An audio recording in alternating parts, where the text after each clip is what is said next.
Donc, bonsoir à vous et bonsoir à un format différent ce soir, alors qu'on va répondre à des questions bibliques. Puis, d'habitude, lorsqu'on a un format comme ça, juste pour m'assurer qu'il y ait assez de questions pour notre temps ensemble, j'en prépare, mais cette fois-ci, j'en ai pas préparé. Avec la grosse semaine qu'on a eue, j'ai pas pensé à ça du tout. Donc, quelles sont vos questions? Oui, Anne? Ben moi, c'est dans Apocalypse. Et puis, ma question, la première question, le rapport, c'est dans Apocalypse 1, verset 4. La deuxième, ça a comme rapport avec les 7 esprits devant le trône. Est-ce qu'ils représentent les 7 églises ou les 7 esprits de Dieu, des anges? Parce que dans le Apocalypse 2, verset 1, là, il parle encore 7 étoiles dans sa main droite. Il marche au milieu de 7 chandeliers d'or. À ce moment-là, dans 2, il parle à l'église d'Éphèse. OK. Est-ce que tout ça représente ces 7 églises-là où il veut faire le contact? Puis ensuite, dans Apocalypse 4, verset 5, c'est écrit « Devant le trône brûlent 7 lampes ardentes, qui sont les 7 esprits de Dieu. » Je ne sais pas, mais qui sont-ils? Moi, je pensais que c'était les anges qui représentaient les 7 églises. C'est ça, puis il y a beaucoup de... Le 7, et là, ça a l'air important. Oui, effectivement, le chiffre 7. Donc, c'est une question concernant le livre de l'Apocalypse, qui est un livre qui est nécessairement apocalyptique, très symbolique. Puis, la plupart du temps, quand il y a des textes qui sont symboliques comme cela, Dieu présente dans des passages particuliers la signification du symbolisme. Puis là, Anne mentionnait 7 qui revient, il y a 12 aussi qui revient souvent. Il y a différents chiffres dans la parole de Dieu, dans le livre de l'Apocalypse en particulier. Donc, concernant ces 7 églises-là, on voit l'expression qui est utilisée au verset 20 d'Apocalypse chapitre 1. Puis on nous dit, le mystère des 7 étoiles que tu as vues dans ma main droite et des 7 chandeliers d'or. Les 7 étoiles sont les 7 anges des 7 églises et les 7 chandeliers sont les 7 églises. Donc, quand ça nous présente Jésus qui est manifesté, qui est révélé au milieu des étoiles, puis au milieu des chandeliers, au verset 20, on nous décrit qu'est-ce que ça signifie. Donc ça, c'est facile à ce niveau-là pour les chandeliers, c'est facile aussi pour les étoiles. Puis les anges ici, le mot angelos, dans le grec, ça veut dire un messager. Des fois, et la majorité du temps, dans le Nouveau Testament, les anges, ce sont des messagers célestes, des créatures angéliques qui sont envoyées par Dieu, comme Gabriel, qui est le grand messager d'Israël. Gabriel est apparu à Marie, Gabriel est apparu à maintes reprises, puis il est le messager choisi de Dieu. Mais ça peut être aussi un être humain, qui est un messager que Dieu envoie. Puis l'interprétation que certains ont de ces 7, les anges des 7 églises, c'est que ce sont les pasteurs, tout simplement, qui sont entre les mains de Dieu. Parce que là, ça dit « écrit à l'ange de l'église de Thyatire ». Écrit à l'ange de l'église d'Éphèse, écrit. Donc là, on spécifie un personnage qui va se tourner avec le message que Jésus donne, puis qui va le présenter à son église. Donc, bien souvent, ça veut dire un être humain, qui est un messager. Vous savez, les apôtres, apostello, ça veut dire envoyé avec une tâche. Même les apôtres, Jésus dit, je vous ai choisis et je vous ai appelés apôtres. Pourquoi est-ce qu'il a fait cela? Parce que Jésus les envoyait avec une tâche très importante de pouvoir fonder son Église, de pouvoir révéler la vérité de Dieu et se tenir dans les voies de Dieu. Donc, les apôtres étaient très spéciaux pour Dieu. Mais ici, on voit ces anges-là, puis on voit que ce sont les 7 étoiles. Ensuite, les 7 chandeliers, ces 7 flambeaux-là, ce sont les églises eux-mêmes. Puis alors que Jésus parle aux différentes églises dans Apocalypse chapitre 2 et 3. Là, il dit qu'il est au milieu des chandeliers, puis qu'il a les étoiles entre ses mains, puis on voit la relation de Jésus avec son œuvre. Maintenant, quels sont ces 7 esprits de Dieu-là? On le retrouve à 2, 3 reprises dans le livre de l'Apocalypse, et il y a des interprétations qui vont varier.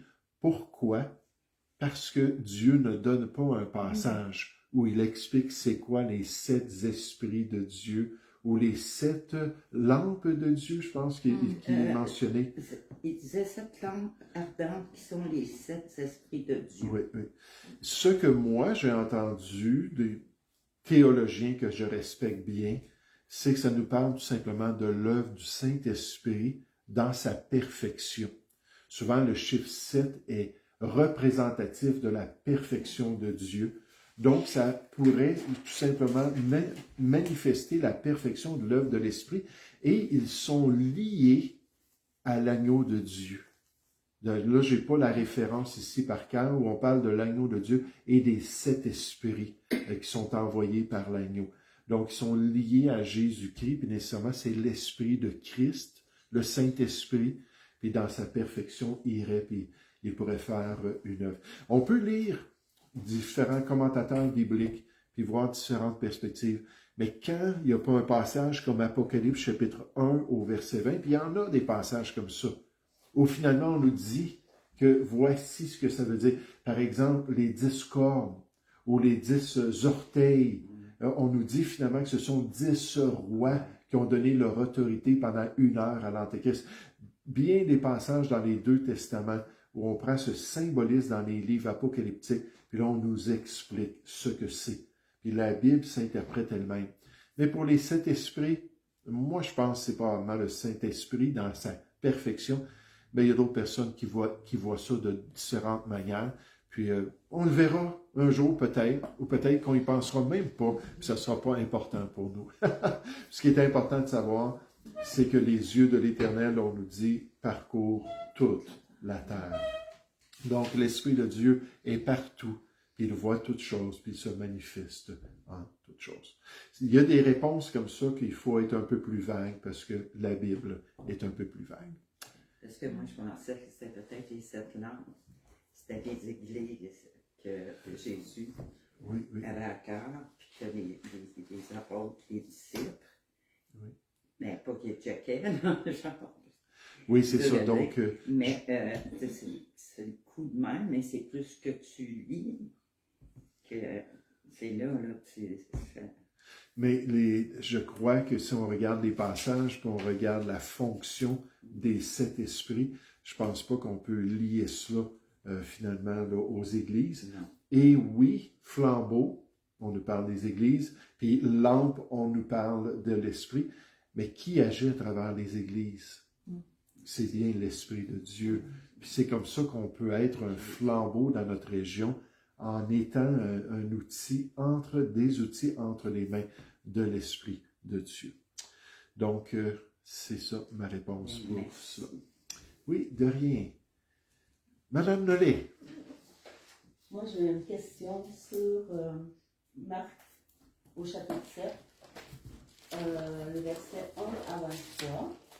Le contexte, c'est les pharisiens et la tradition. Ou est-ce que ça dit spécifiquement au verset 7, 8 et 9, ça dit « C'est en vain qu'ils m'honorent en donnant des préceptes qui sont des commandements d'hommes. » Alors là, Jésus, il dit « Après, vous abandonnez le commandement de Dieu et vous observez la tradition des hommes. » Il leur dit encore « Voyez, vous rejetez fort bien le commandement de Dieu pour garder votre tradition. » Okay. Puis, là, j'aime beaucoup lire un commentaire quand je vais dans la parole comme ça. Puis le commentaire disait négliger la parole de Dieu au profit de la tradition. OK? C'est un peu ça. C'est ce que ça résume, là, ce passage-là. L'application pour nous aujourd'hui, c'est ça ma question. c'est quoi l'application pour nous aujourd'hui?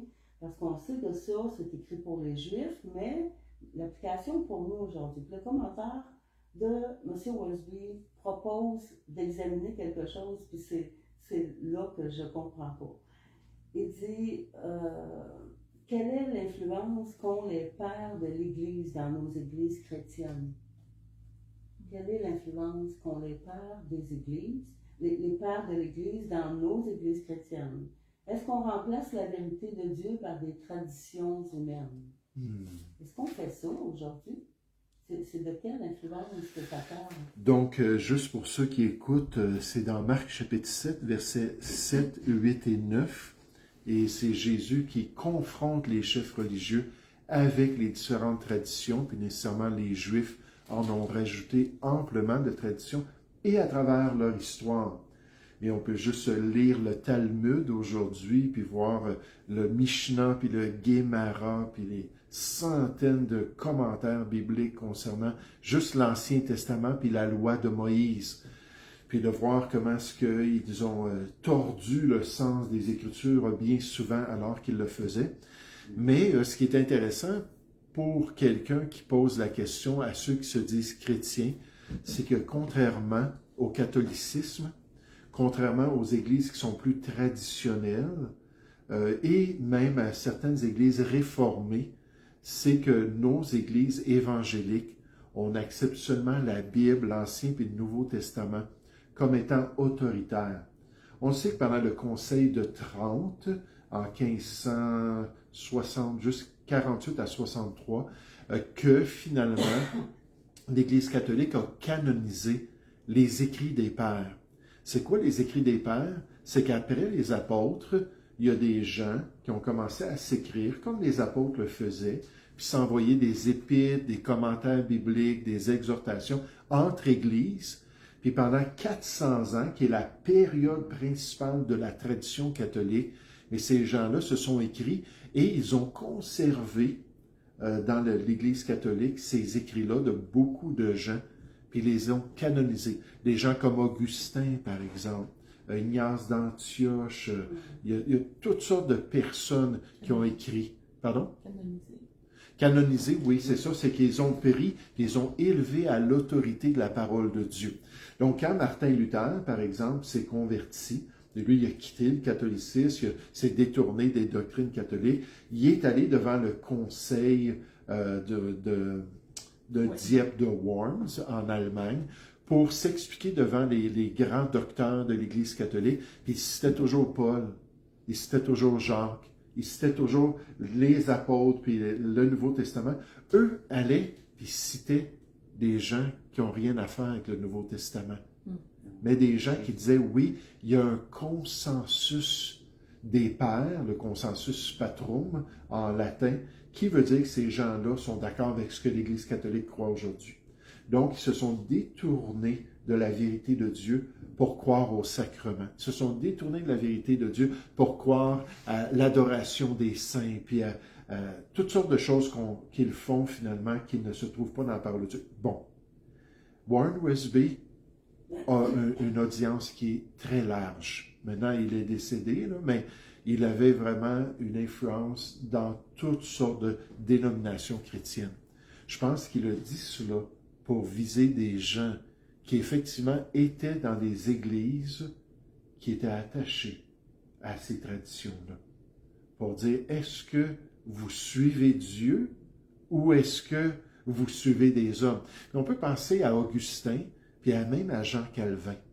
Tout le système théologique qu'on appelle le calvinisme vient de ces deux hommes-là, puis il y a eu toutes sortes d'autres influences. Mais en gros, c'est eux qui ont étalé, surtout Jean Calvin, qui a expliqué et exposé la position sur l'élection, la prédestination qu'on appelle aujourd'hui le système du calvinisme.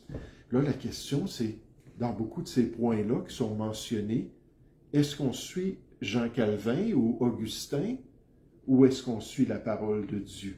Là, on pourrait dire qu'il y a peut-être des traditions comme ça qui sont ancrées dans les églises même évangéliques, parce que le calvinisme veut pas, c'est plus que les autres positions. Là, il y a l'arménien, la position arménienne, ça, mais moi, je vois une autre position qui est plus équilibrée entre les deux. Mais en général, le calvinisme, c'est ça qui règne dans les milieux évangéliques. Mais est-ce qu'on suit des traditions ou est-ce qu'on suit la parole de Dieu? Il y a des gens qui diraient non, c'est dans la parole de Dieu. D'autres personnes diraient non, ça va à l'encontre de beaucoup de ce que la parole de Dieu a à dire. Fait que ce serait ça de dire de ne pas se détourner de Dieu et de sa volonté. Il y en a des groupes qui vont encourager certaines pratiques comme le port du voile. On sait que dans les églises, souvent des frères, puis des ménonites, puis bien sûr, le port du voile, mais ça, c'est quelque chose qui a été développé avec le temps dans cette croyance-là, dans ces mouvements-là. Mais est-ce qu'un Corinthiens, chapitre 11, veut vraiment dire que les femmes doivent porter un voile, les femmes mariées doivent porter un voile? Ou est-ce qu'il y a une autre explication? Puis là, encore une fois, si quelqu'un arrive, puis la dame dit « Je veux porter un voile ici », aucun problème. Moi, je suis content que c'est une personne qui a étudié la question puis qui veut suivre le Seigneur dans sa conscience. On n'en fera aucun cas. Mais par exemple, si j'expose la question du voile, je vais donner une autre perspective bien différente que le port du voile dans l'Église de Jésus-Christ. Fait que c'est toujours ça, il faut remettre en question, bon, c'est quoi la source de ma croyance? C'est quoi les passages bibliques qui adressent la question? Pour dire, ben, est-ce que c'est vraiment biblique, ce que je suis en train de croire?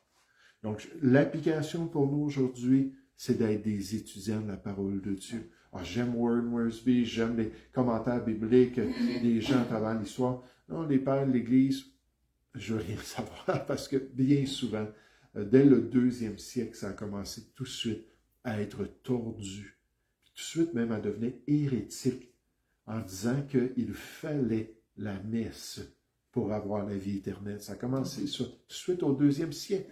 Et tout de suite en disant ça, ils vont se disqualifier parce que la Bible nous dit que si c'est la grâce de Jésus-Christ et une œuvre quelconque, comme un sacrement quelconque, alors on est déchu de la grâce.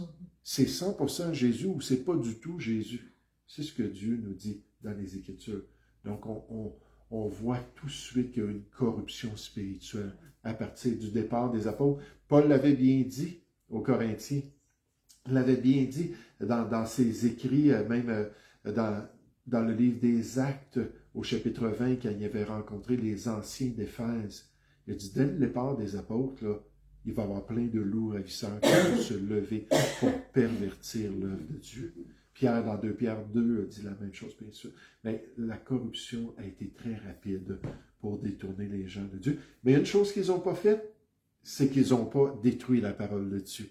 Puis Dieu nous a donné un témoignage de la vérité qui demeure depuis, puis qui nous guide dans les voies du Seigneur. Ta parole est la vérité. Il faut vraiment s'appuyer sur la parole de Dieu. Oui. Est-ce qu'on peut dire, parce que je lisais cet après-midi, Galates 5, 7, ça dit qui vous a arrêté pour vous oui, empêcher est-ce qu'on d'obéir? parle de la même chose que ce que tu dis là? Oui. Que dès le début, il y avait des gens qui voulaient détourner les gens? Oui, donc Galates 5 au verset 7 est écrit nécessairement aux Galates. Puis les Galates avaient été séduits au point qu'ils mettaient de côté le salut qui se trouve en Jésus-Christ. Se détournaient de la grâce comme source du salut, puis là se tournaient vers la circoncision, vers l'observation de la loi, à cause de gens qui étaient rentrés et qui les avaient séduits avec ça rapidement. Paul, dans Galates chapitre 1, il a dit « Wow! Vous êtes si promptement détournés de la vérité. » Mais si quelqu'un enseigne un autre évangile, ils sont sous la malédiction de Dieu. Ce n'est pas le plan de Dieu. Puis là, il revient peut-être avant l'Épître aux Galates. Puis là, il dit, vous couriez bien. Qui vous a arrêté? Parce qu'il courait bien. Ça a bien commencé chez les Galates. Vous couriez bien. Qui vous a arrêté pour vous empêcher d'obéir à la vérité? Cette influence ne vient pas de celui qui vous appelle. Puis nécessairement, les mauvaises influences peuvent venir dans l'Église qui corrompent nos croyances. Puis oui, en amenant d'autres traditions, d'autres principes finalement, puis d'autres philosophies qui ne sont pas basées sur la parole de Dieu, mais qui sont enrobées enrobé de termes, si on pourrait dire, chrétiens. Vous savez, une des choses, on avait un petit livret, oui, je pense qu'on l'a encore, l'invasion de la psychologie dans l'Église. Quand la psychologie, en passant, il y a une vingtaine d'écoles de pensée en psychologie, souvent qui se contredisent. On pense que la psychologie, c'est une science exacte. Je vais vous dire, c'est pas du tout une science exacte. Je dis pas qu'il n'y a rien de vrai et qu'il n'y a rien d'utile en psychologie. Mais ce que je veux dire, c'est que quand quelque chose de la psychologie vient à l'encontre de quelque chose que Dieu a dit concernant l'être humain, par exemple sa nature, par exemple son plus grand problème qui est le péché, qui est inné en lui, sa corruption humaine, qu'il faut regarder avant de regarder le comportement puis de déduire d'autres sources pour son comportement. Mais le diagnostic doit toujours, c'est Warren Wiersbe qui disait toujours ça, quand on voit un problème, il faut toujours regarder la question du péché avant les autres causes de ce problème-là, pour s'assurer qu'on pointe vraiment à la solution qui glorifie le Seigneur. Quand il y a des choses comme ça qui rentrent dans l'Église de Jésus-Christ, parce qu'il y a des gens qui ont étudié en psychologie, ils ont peut-être même complété un doctorat, ce sont des experts en psychologie. Puis là ils viennent, puis je ne donnerai pas de nom, mais dans notre formation biblique, on avait toutes sortes de personnes, un monsieur Crabb, excusez, en passant, Larry Crabb, mais toutes sortes de personnes comme ça qui nous étaient nommées, puis ils disaient, c'est des gens qui ont fait des compromis énormes avec ce que Dieu révèle concernant l'être humain. Toute l'anthropologie biblique a été mise de côté, mais ils enrobent ça avec des termes chrétiens. Puis moi, je connais des gens qui lisent de ces livres-là, puis qui deviennent tout tordus dans leurs pensées, parce que personne ne leur a jamais dit, écoute, c'est de la psychologie enrobée du christianisme plutôt que le christianisme qui nous aide à juger de ce que le psychologue est en train de dire. Il faut avoir du discernement. Il y a des influences nécessairement dans nos églises. Oui? On a chanté tout à l'heure, sa bannière, c'est l'amour.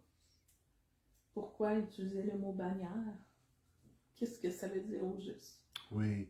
Donc, c'est sur un cantique qu'on a dans notre Louer Dieu. Puis, le titre, c'est Sa bannière, c'est l'amour. Puis, pourquoi utiliser l'expression bannière? C'est un terme qui vient de l'Ancien Testament. Puis, la bannière, c'était une représentation de différentes choses. C'était comme un drapeau aujourd'hui. Chaque tribu avait sa propre bannière.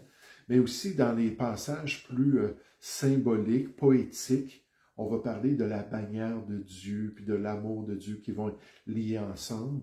Puis probablement qu'il y a des références dans le cantique comme tel, mais pourquoi est-ce qu'on le chante là, sans problème? Parce qu'on sait que c'est représentatif de l'amour de Dieu, puis qu'on veut être sous la bannière de l'amour de Dieu. On veut être guidé finalement par l'amour du Seigneur, puis que ce soit notre fierté à la bannière d'une tribu, par exemple, c'était quelque chose qui représentait l'héritage familial, l'héritage de la tribu, puis les gens venaient, puis en dessous de la bannière, ils se réunissaient, puis ils se soutenaient mutuellement, puis quand c'était le temps d'aller à la guerre, mais les bannières de leur tribu les accompagnaient.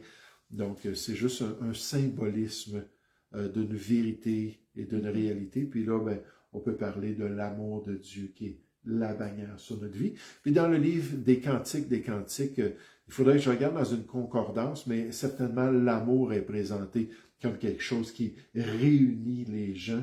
Puis si je ne me trompe pas, il y a le mot bannière aussi dans cela, qui nous parle de l'amour dans un couple. J'avais une conversation avec un chrétien qui ne vient pas ici. Puis bon, moi, il y a les dispensations. À la fin, on a le royaume éternel là, de Christ qui vient être établi. Mais là, il me parlait, lui, que là, il avait compris que finalement, il y avait le royaume final, mais que quand Christ est venu, il avait établi son royaume terrestre. Puis il mentionnait ça en utilisant, là, il y avait différents versets qu'il m'avait dit. Le seul que je me suis rappelé, c'est dans Luc 9.2, parce qu'il les envoie prêcher le royaume de Dieu. Donc, est-ce que vous avez entendu parler de ça, de cette croyance-là, que quand Christ est venu, il a établi un royaume qui est terrestre, qui est temporaire jusqu'à son retour où là, il va établir son royaume éternel. Ça vient- Donc, la question c'est, est-ce que Christ a établi un royaume pendant son ministère? Quand il a répondu, là, j'ai pas la référence, quand il a répondu à ceux qui lui posaient la question, quand est-ce que le royaume de Dieu va paraître? Il y a eu différentes situations avec Pilate. Pilate lui a demandé, est-ce que tu es un roi? Puis là, Pilate a dit, Jésus a répondu que mon royaume n'est pas sur cette terre. Puis là, plus loin dans la conversation, il dit, maintenant, mon royaume n'est pas sur cette terre. Donc, Jésus n'a pas établi un royaume avant cela, mais ce qu'il a dit, c'est que le royaume de Dieu était déjà au milieu des Juifs parce qu'il était le roi. Puis en tant que roi, il représentait le royaume de Dieu. Mais il n'y avait pas un établissement spirituel d'un royaume de Dieu. Pour moi, il n'y a aucune preuve que Jésus a établi ça sur la terre pendant son ministère.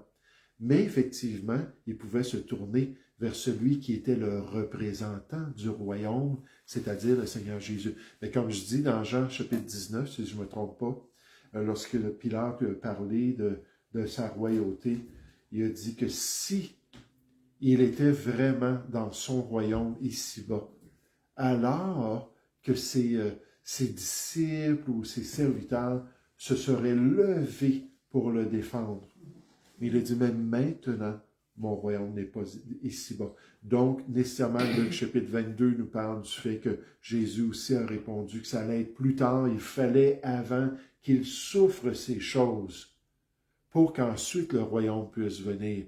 Donc, il devait aller à la croix du Calvaire, il devait être exalté, aller dans la gloire, puis un jour revenir d'après ses paraboles avec l'autorité de ce royaume-là pour là venir l'établir sur la terre. Puis ça, c'est pas encore fait. Jésus est parti, il a reçu cette autorité-là sur toute chose, mais il n'est pas encore revenu avec cette autorité. Et c'est à ce moment-là que finalement son royaume va être établi sur la terre.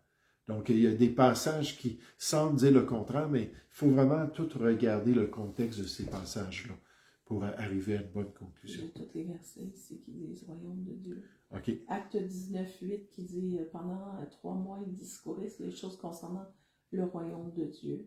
Donc, le royaume n'était pas établi. Acte 20:25 et maintenant, vous ne me verrez plus, vous ne verrez plus mon visage, vous tous au milieu desquels j'ai passé en prêchant le royaume de Dieu. Puis là, il dit, Paul leur annonça le royaume de Dieu. Oui. Mais il faut comprendre l'expression le royaume de Dieu. Parce que pour les Juifs, leur anticipation puis leur espoir, c'était le royaume de Dieu. C'est pour ça que les apôtres on leur a ordonné d'aller prêcher l'évangile du royaume. Mais dans les étapes du plan de Dieu, l'évangile allait aider les gens à rentrer dans le royaume parce que c'était le moyen d'être sauvé puis de pouvoir naître de nouveau. Sans la nouvelle naissance, on ne pouvait pas voir, on ne pouvait pas entrer dans le royaume. Donc, l'Évangile permettait aux gens de devenir un citoyen du royaume, mais le royaume était toujours dans l'avenir. Mais la bonne nouvelle, c'est que oui, on pouvait être des citoyens légitimes du royaume de Dieu par le salut en Jésus-Christ. C'est lié ensemble avec la prédication de Jésus, mais le royaume, c'est toujours dans l'avenir. Lorsque Christ allait venir, la Bible nous dit, et établir son royaume. C'est ce qu'il va faire dans l'avenir. Oui? Mais est-ce qu'on peut dire que spirituellement, quand on est de nouveau, on entre dans le royaume de Dieu, spirituellement parlant? Oui. Notre marche chrétienne, c'est par la justice du royaume. Est-ce qu'on peut dire ça? Là, la question, c'est est-ce qu'on peut dire, une fois sauvé, qu'on est vraiment dans le royaume de Dieu spirituellement? Il faudrait me montrer un verset qui nous dit ça. Oui, on est citoyen des cieux, la Bible nous dit. Oui, on fait partie, on a été établi comme sacrificateur et comme roi pour le royaume à venir, dans ces rôles-là que Dieu a donné. Est-ce qu'on peut dire que spirituellement, puisqu'on est en Jésus-Christ, qu'on est connecté en lui, par le corps de Christ, qu'on est déjà lié au royaume, on l'est, mais je ne peux pas être catégorique. Il faudrait que je vois des versets qui disent ça, que nous sommes déjà dans le royaume en Jésus-Christ. Ça, moi, je ne connais pas là, de passage. En tout cas, ça ne me vient pas à l'esprit Nous sommes en ce moment. citoyens des cieux, gens de la maison de Dieu. Oui. Éphésiens chapitre 2 nous dit ça. Philippiens chapitre 2 aussi parle de cela, qu'on a déjà notre citoyenneté des cieux, puis qu'on va recevoir le corps glorieux du Seigneur Jésus comme le Seigneur Jésus. Mais ça ne dit pas le royaume dans ce passage-là. Fait que oui, peut-être on peut dire qu'il y a cette connexion en Jésus-Christ, notre roi des rois, puis le Seigneur des seigneurs. Mais est-ce que le royaume est déjà établi? Moi, je ne vois pas ça dans les Écritures. Oui, Anne? Moi, c'est à propos du jugement. Parce que je trouve que notre humain est vite porté à juger. Toute une situation, personne, et puis tout ça. Puis la Bible dit dans Matthieu 7, verset 1, ne jugez point, afin que vous ne soyez point jugés, car on vous jugera du jugement dont vous jugez, et dont vous mesurera avec la mesure dont vous mesurez. Et ça veut dire que, ben là, on n'a pas encore entendu la trompette. Moi, je vais peut-être mourir n'importe quand, je ne sais pas. Et puis c'est ça, là, tu sais, Jésus a pardonné nos péchés, mais là, on travaille toujours sur notre vieil homme. Et puis, des fois, là, on porte un jugement sans s'en apercevoir. Fait tu n'as pas la chance de pardon, si je m'en vais. Tu sais, de passer comme ça, là. C'est Donc, la question, c'est dans Matthieu chapitre 7, versets 1 et 2, concernant l'idée de ne pas juger. Mais vous savez, si on regarde juste ce passage-là, on peut arriver à la conclusion qu'il n'y aurait jamais de circonstances dans lesquelles on doit juger. Mais même ce passage-là nous montre que ce n'est pas absolu. Regardez après ça au verset 3. Donc, versets 1 et 2, « Ne jugez point afin que vous ne soyez point jugés, car on vous jugera du jugement dont vous jugez, et l'on vous mesurera avec la mesure dont vous mesurez. » Puis là, ça dit, « Pourquoi vois-tu la paille qui est dans l'œil de ton frère, et n'aperçois-tu pas la poutre qui est dans ton œil? Ou comment peux-tu dire à ton frère, laisse-moi ôter une paille de ton œil, toi qui as une poutre dans le tien? Hypocrite! Ôte premièrement la poutre de ton œil, et alors tu verras comment ôter la paille de l'œil de ton frère. » Donc ici, on voit la possibilité, on voit la relation, on voit quelqu'un qui est assez humble pour s'examiner lui-même, qui est assez humble pour être sincère envers lui-même, puis Dieu peut l'utiliser pour aider les autres. Hein, des fois, je dis ça, ben moi, j'ai telle et telle tendance, j'ai tel et tel problème, puis ainsi de suite. Ou quelqu'un qui va me partager de quoi, puis je vais dire, je te comprends. Moi aussi, j'ai cette faiblesse-là, ou je te comprends. Moi aussi, j'ai expérimenté ça dans ma vie. Puis ça peut être juste une occasion pour exhorter une autre personne, pour développer une certaine franchise mutuelle. Puis là, la personne peut voir des choses qu'elle n'a pas compris. On est comme aveuglé sur nous-mêmes. Puis là, ça aide à aller de l'avant. Mais la question du jugement, malgré ce que Jésus dit et ce qu'on peut voir ailleurs, Paul se faisait juger régulièrement. Il se faisait accuser de toutes sortes de choses, que c'était un homme qui marchait dans la chair, que c'était un homme qui était minable dans les voies de Dieu, puis ainsi de suite. Puis Paul lui a dit, mais il dit, vous pouvez me juger tant que vous voulez. Il dit, c'est correct. Il dit, devant Dieu, je le sais que c'est mon ministère est correct. Dans la bonne ou la mauvaise réputation, je sais que je suis en train d'accomplir ce que Dieu veut. Et, si on va plus loin que cela, il y a des passages où on nous dit, vous devez juger. C'est votre devoir de juger. Maintenant, la nuance qui distingue dans le jugement, c'est le jugement envers des choses qui sont externes, qu'on peut voir la personne faire, la conduite, le comportement, l'attitude, les paroles, puis les choses qui sont plus à l'intérieur, les motivations, les raisons pour lesquelles on fait des choses. C'était toujours là-dessus que Paul se faisait attaquer, là. Mais si Paul se conduisait mal, là, on pouvait dire, Paul, écoute, tu as pris le nom de Dieu en vain. Paul, écoute, tu t'es fâché au lieu d'avoir une maîtrise de soi. Là, on aurait pu le reprendre sur des choses comme ça.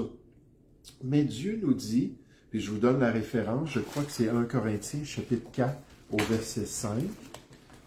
1 Corinthiens 4, 5.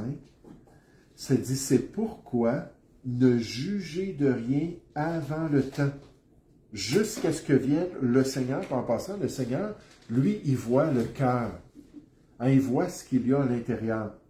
Il dit jusqu'à ce que vienne le Seigneur, qui mettra en lumière ce qui est caché dans les ténèbres. Qu'est-ce que ça veut dire, caché dans les ténèbres? Ça veut dire qu'on ne voit pas.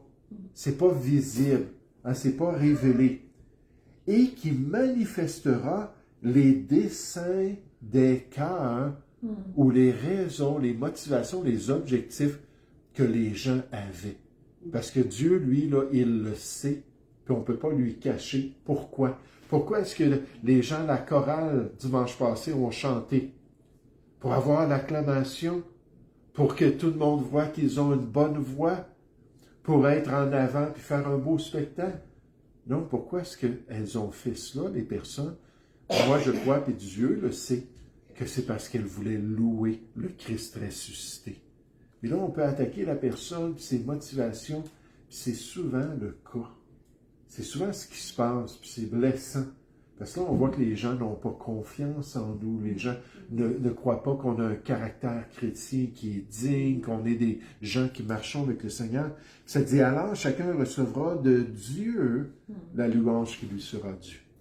Paul a dit ça aux Corinthiens, ne jugez de rien, tout le contexte c'est dans le cas.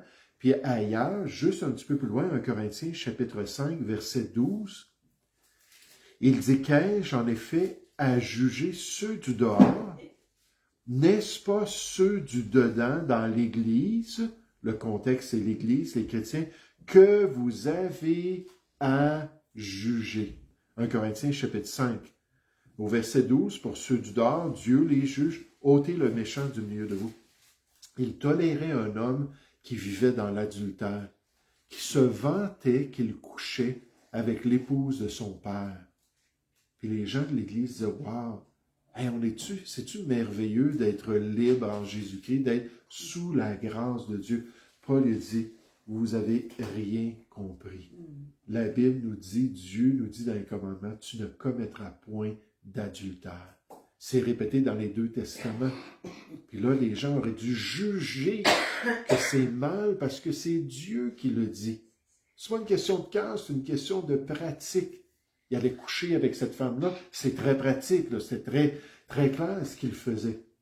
Puis là, dans 1 Corinthiens chapitre 6, il parle des problèmes entre chrétiens, puis des chicanes entre chrétiens. Puis il continue, il dit, n'y a-t-il pas personne au milieu de vous qui soit capable de juger de ces choses pour voir qui a tort, puis qui devrait changer, puis ça. En tout cas, ce que je veux vous dire, c'est que Matthieu chapitre 7, c'est pas le seul passage. On peut prendre une concordance puis regarder le mot « juger », puis s'apercevoir que des fois c'est discerner, des fois c'est comprendre ce qui se passe.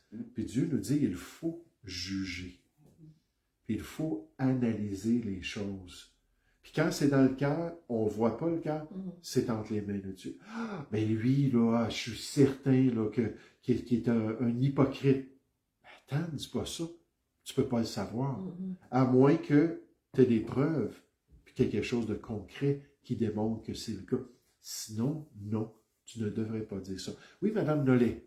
Mais au chapitre 6, dans 1 Corinthiens, là, ça parle vraiment beaucoup là, du jugement que les saints ont à faire. Là. Ça dit, ne savez-vous pas que les saints jugeront le monde?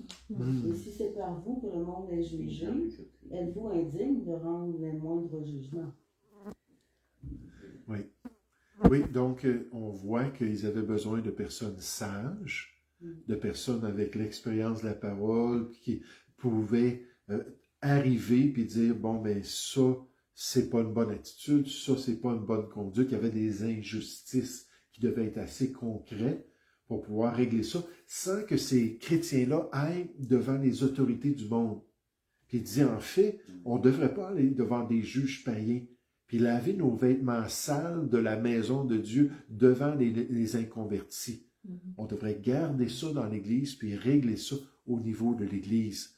Puis c'est le principe biblique. On voit des personnes comme attendez un instant, Aphrodite, puis Colossiens 4.2. Voyons. Comment? Saint-Tuche? Attendez, Colossiens 4 au verset 2. Ça se peut. Non, c'est pas Colossiens 4.2. C'est quoi le nom? C'est Philippiens 4.2. J'exhorte Évodie et Saint-Tiche à être d'un même sentiment dans le Seigneur. Puis ensuite, s'ils ne sont pas capables de se réconcilier, il dit, mais toi, là, Épaphrodite, le pasteur d'église, va et aide-les à se réconcilier. Aide-le finalement à trouver un terrain d'entente. Donc, il fallait juger de la situation, encore une fois. Donc, le Nouveau Testament ne se limite pas avec Matthieu chapitre 7 qui est cité lorsque les gens n'aiment pas qu'on reprenne quelque chose dans leur vie. Tu ne jugeras point. Puis... Mais non, la Bible nous dit, à moins que ce soit quelque chose qui est dans ton cœur, si c'est quelque chose qui est visible, l'homme regarde à ce qui frappe les yeux, alors oui, on peut juger si Dieu en parle nécessairement. Si quelqu'un dit, oui, mais c'est pas correct que tu aies un ordinateur, ou c'est pas correct que tu aies de l'Internet, trouve-moi ça dans la Bible. Puis on sait que ces choses-là peuvent être bien utilisées ou mal utilisées, là. Mais il y a des choses que Dieu n'aborde pas. Encore une fois, il faut avoir du discernement. Une dernière question, parce que notre temps est pas mal passé. C'est trop long. La loi dans l'Ancien Testament, quelles sont des lois qui sont répétées dans le Nouveau Testament? OK, ben oui, quelles sont les lois? Il y a 613 commandements dans l'Ancien Testament qui sont répétés dans le Nouveau Testament. Il y en a quand même quelques-uns, mais je pourrais juste donner l'exemple des 10 commandements. Parce que ça, c'est l'alliance principale de Dieu avec Israël. Puis il y a 9 des 10 commandements qui sont répétés. Le seul qui n'est pas répété, c'est tu observeras le sabbat pour le sanctifier. Ça, c'est jamais répété, mais tous les autres commandements sont répétés d'une manière ou d'une autre dans le Nouveau Testament. Il y a seulement ce 6e commandement, si je ne me trompe pas. Non, c'est pas le 6e. Non, c'est plus bas que ça. 4e, je pense, commandement qui n'est pas répété, celui du sabbat. Donc, un peu différent ce soir, un enseignement un peu varié, mais j'aimerais faire ça une fois de temps en autre, les mercredis soirs. Puis je vous le dirai d'avance pour que vous ayez le temps de penser à vos questions. Puis merci pour votre participation. On va s'arrêter avec ça pour ce soir.